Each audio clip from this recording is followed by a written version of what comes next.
Assalamu alaikum wa rahmatullahi wa barakatuh. I'm Uzma from Pakistan. I'm here to teach the Holy Quran.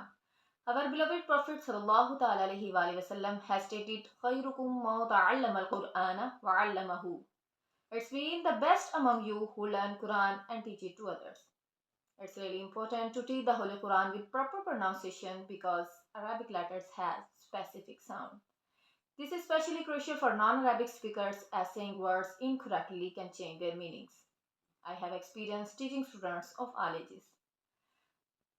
I use a simple and enjoyable style that suits each student well.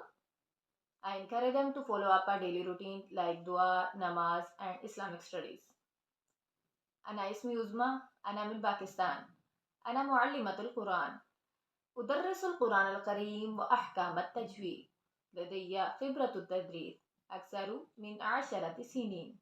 جزاكم الله خيرا.